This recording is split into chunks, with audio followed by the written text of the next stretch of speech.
엄마랑 같이 이제 한 9개월 정도 유럽 일주를 계획하고 있는데요. 오늘은 첫 영상인 만큼 이 여행이 왜 시작이 됐는지, 그리고 앞으로 어떻게 여행을 할 계획인지, 이런 거에 대해서 간략하게 소개해보는 시간을 가져보려고 합니다.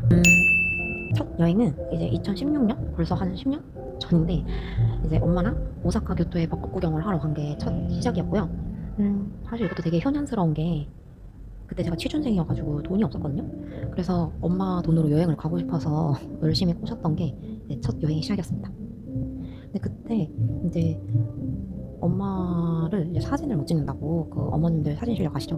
엄마 사진을 못 찍는다고 제가 구박을 진짜 너무 많이 해서 엄마 갔다 오고 나서 막 울었어요. 그래서 이제 그게 진짜 효년스러운 여행이었고, 근데 뭐 그 뒤로는 그렇게 많이 안 썼던 것 같아요. 제가 뭐 일본 후쿠오카, 그다음에 대만 타이베이, 가오슝, 타이종, 그다음에 태국도 방콕이랑 치앙마이, 유럽 오픈, 이탈리아, 스페인, 포르투갈, 체코, 부다페스트, 오스트리아, 이렇게 나라로만 치면은 한 9개국, 그리고 큰 도시로 치면 한 23개 도시 정도를 엄마랑 11번에 걸쳐서 다녔고요. 아까 말씀드렸듯이 처음에는 진짜 맨날 울고불고 서로 막 난리가 났다가, 나중에 이제 한 중간부터는 좀 덜해지고, 최근에는 그냥 한 번도 안 싸우고 유럽 여행도 다녀올 정도로 이제 손발이 맞는 이제 명콤비가 되었고요. 근데 이제 9개월은 또 어떨지 모르겠어요. 또 새로운 페이즈 시작이겠죠. 그러다가 이제 올해 제가 34살이거든요. 그리고 이전 회사를 한 6년 정도 다녔는데, 올해 약간 커리어 고민이 되는 거예요. 이제 앞으로 회사 생활이라는 거를 한 10년 정도는 더 해야 될 것 같은데, 근데 내가 이 회사를 10년을 더 다닐 수 있는가? 라고 고민했을 때 안 되겠는 거예요. 물론 회사도 회사지만 약간 서비스직이었어가지고, 이걸 제가 10년을 더 못하겠다 라는 그런 생각을 했었어요. 그래서 이직을 올해는 무조건 해야겠다 라고 생각하던 차에, 근데 이직을 하면 여행을 이렇게 자유롭게 못 다니지 않나? 라고 생각이 되는 거예요. 왜냐면 제가 회사 다니면서 여행을 1년에 한 3-4번은 갔었거든요. 그 이전 회사는 연차 사용이 엄청 자유로운 회사였는데, 이제 새로운 회사는 어떨지 모르잖아요. 이제 그러다 보니까, 그러면 환승 이직이 아니라 퇴사를 하고 여행을 한번 다녀야겠다, 약간 이런 생각을 하게 됐죠. 이게 내 인생의 마지막 장기 여행이 될 것 같은데, 그러면 나 혼자 가는 것보다 이제 약간 엄마랑 계속 여행을 다니다 보니까 혼자 여행을 못 다니겠는 거예요. 근데 이렇게 시간을 낼 수 있는 사람이 엄마밖에 없잖아요. 그래서 이거는 내 인생 마지막 효도다 라는 생각으로 엄마랑 여행을 가기로 결심하게 됐습니다. 카페에 사람이 너무 많아져가지고 제가 집으로 왔습니다. 왜 유럽이냐 라고 물으시면, 이제 첫 번째는 당연히 저랑 엄마의 최대륙이다. 좀 저랑 엄마가 유럽 사대주의에 좀 찌들어 있어요. 이거는 진짜 사대주의라는 표현이 제일 정확한 것 같은데요. 그 유럽, 그 낭만? 그 낭만, 너무 낭만 성애자야. 도파민 중독. 그래서 뭐 어디 막 노을 지는 어디 뭐뷰 좋은 데서 이렇게 와인 마시고, 그냥 정원 같은 데서, 아니면은 뭐 성당 보면서 커피 마시고, 막 이런 거 엄청 좋아요. 그럼 그 분위기가 좀 사람을 미치게 하는 그런 게 좀 있는 것 같아요. 그리고 두 번째는 또 이제 유럽 가면 박물관이나 미술관 이런 게 엄청 잘 되어 있잖아요. 그럼 패스 이런 것도 잘 되어 있고. 근데 저는 그런 걸 다니는 걸 진짜 좋아하거든요. 물론 알아서 다니는 건 아니고 그냥 보는 걸 진짜 좋아해요. 엄마도 그렇고. 그래서 그런 면에서 유럽이 좀 약간 엔터테인적으로 할 게 좀 많다. 저랑 엄마가 하루 종일 진짜 빡빡하게 여행을 다니는 편인데, 휴양 이런 거 못해. 그래서 하루 종일 그런 어떤 스파 돌아다니면서 볼거리가 굉장히 많다. 그게 약간 두 번째 매력인 것 같아요. 세 번째 이유도 진짜 중요한데, 다른 대륙은 일단 도시 이동이나 나라 이동이 좀 힘들어요. 시간이 굉장히 오래 걸리거나, 아니면 뭐 비행기를 무조건 타야 한다거나, 이런 어려움이 있죠. 예를 들어서 뭐 중남미 같은 경우에 우유니 갔다가 뭐 페루 가려고 하면 비행기 무조건 타야 되잖아요. 그것도 뭐 짧지도 않아. 싸지도 않고. 그러면, 그리고 뭐 멕시코로 예를 들면 도시간 그냥 이동하는 것도, 칸쿤 가려면, 치아파스에서 칸쿤 가려면 막 열 몇 시간 가야 되거든요. 버스 타고. 진짜 힘들어요. 저도 한번 해봤는데. 근데 이제 제가 엄마한테 열 몇 시간 버스 타고 가자 이렇게 말 못하잖아요. 그 노인 학대거든요. 그래서 이제 아무래도 도시나 나라 간의 이동이 편리한 점이 유럽을 선택하는데, 유럽만 가자라고 하는데 큰 이유가 되지 않았나 싶습니다. 준비한 과정을 좀 잠깐 설명을 드리자면, 제가 한번 결정을 하면 여행에 있어서는 빠꾸가 없어요. 무조건 가야 한다라고 마음 먹으면 가거든요. 이걸 좀 돈 버는 거나 일하는 거에다가 그런 열정을 쏟았으면 진짜 빼부러졌을 텐데. 네, 그래서 어쨌든 제가 이거를 한 7월이었나? 어쨌든 마음을 먹고 나서 회사에 퇴사 얘기도 했고, 제가 막 그 세계 일주 여러 번 하신 분의 강의도 막 듣고 그랬어요. 이 로망을 좀 어떻게, 로망에서 끝나지 않고 현실화를 시킬 수 있는 방법에 대해서 진짜 열심히 고민을 했거든요. 어쨌든 그래서 바로 퇴사 얘기를 7월에 바로 하고, 그리고 8월 초에 비행기 티켓을 사고, 그리고 8월 말에 퇴사를 했습니다. 그리고 나서 이제 9월에는 어, 제가 어쨌든 6년 동안 회사에 다녔으니까 좀 약간 휴식하는 시간이 있었고, 뭐 피부과도 다니고 뭐 이것저것 많이 했어요. 그냥 푹 쉬었던 것 같아요, 9월은.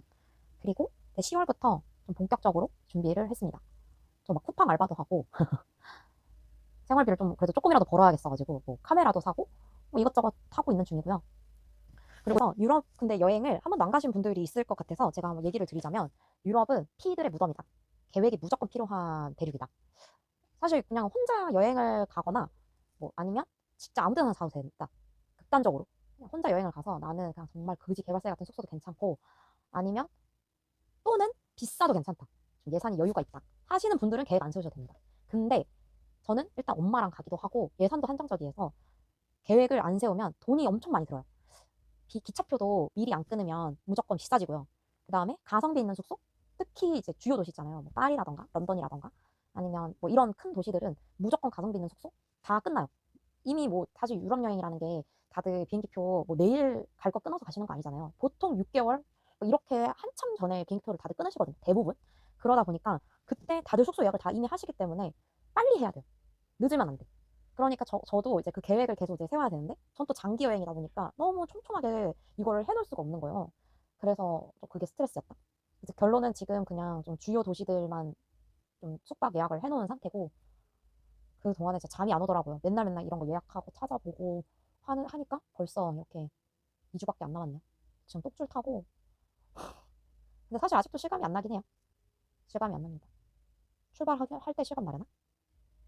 누구나 그럴듯한 계획이 있다. 차 막기 전까지는. 이런 말이 있잖아요. 저도 그럴듯한 계획이 있습니다. 될지 안 될지는 모르겠어요. 그냥 간략하게 설명을 드리자면 제 버킷리스트가 이제 오로라를 보는 거거든요. 그래서 이제 오로라를 보러 핀란드 헬싱키로 먼저 인을 할 거예요. 그러고 쭉 이제 배를 타고 에스토니아로 넘어갑니다. 발트 삼국을 쭉 간 다음에 폴란드, 독일, 그다음에 네덜란드, 벨기에, 파리로 갑니다. 그래서 파리에서 영국으로 유로스타를 타고 넘어갈 거예요.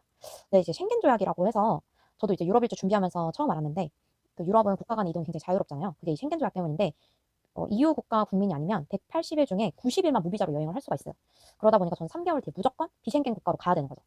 그래서 이제 다음 180일, 그러니까 또 나머지 3개월을 비쉥겐 국가에서 보내야 돼서 영국, 아일랜드, 터키, 그다음에 코카서스 3국이라고 해서 이제 조지아, 아르메니아, 아제르바이잔 이렇게를 이제 3개월 동안 도는 게 또 목표고요. 그 다음에 다시 이제 이탈리아로 돌아갑니다.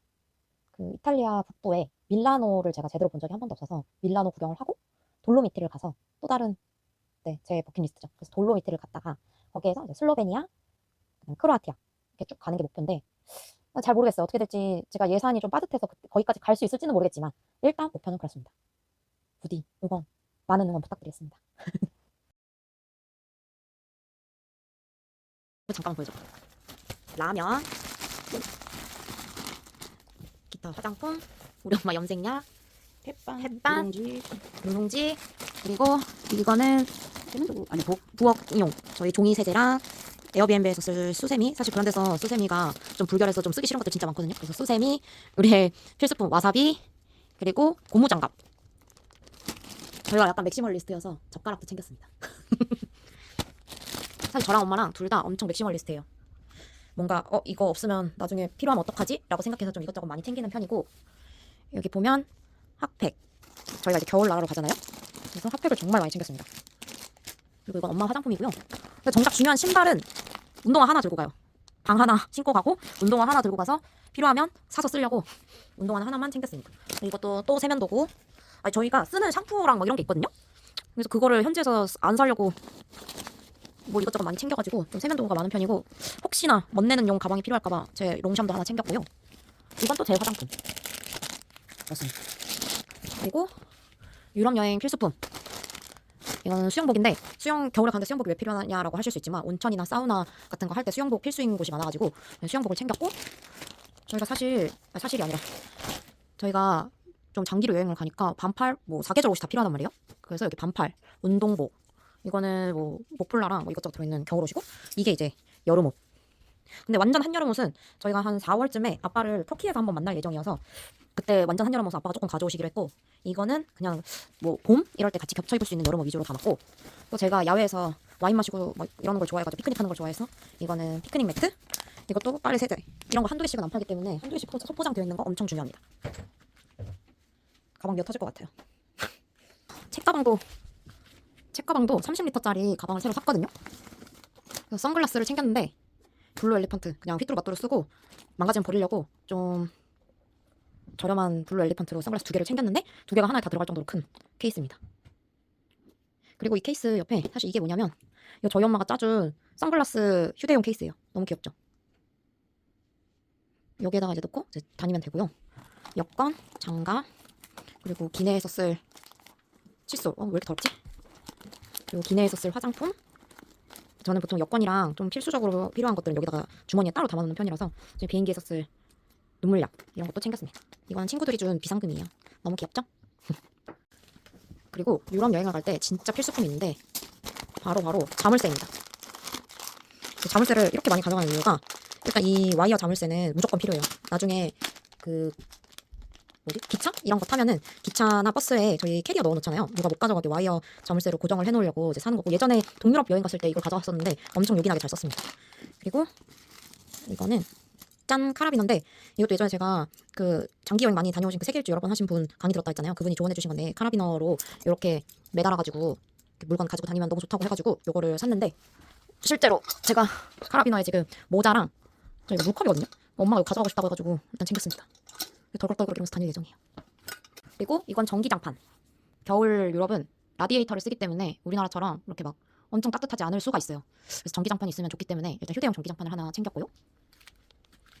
나머지는 뭐 다 옷이랑 그런 거고, 뭐 비상약, 그리고 엄마랑 갈 때 필수품. 사실 이건 제가 더 많이 쓸 수도 있어요. 이건 허리 보호대. 제가 옛날에 발목을 다친 적 있어가지고 혹시 몰라서 발목 보호대, 손목 보호대, 온갖 보호대, 무릎 보호대까지 다 챙겼고, 이거는 또 피곤할 때 먹으면 좋은 프레스샷. 이거 좀 약간 추천드려요. 전 여행 갈 때 꼭 챙겨가거든요. 그리고 여기 보면 사실 제가 저희 엄마랑 저의 필수품 히말라야, 이거 숙취 해소제인데 엄청나게 많이 챙겼습니다. 사실 지난 여행 제가 친구랑 여행할 때 이거 면세점에서 너무 많이 사서 이게 남은 거예요. 이번 여행에서 다 먹어보도록 하겠습니다. 네.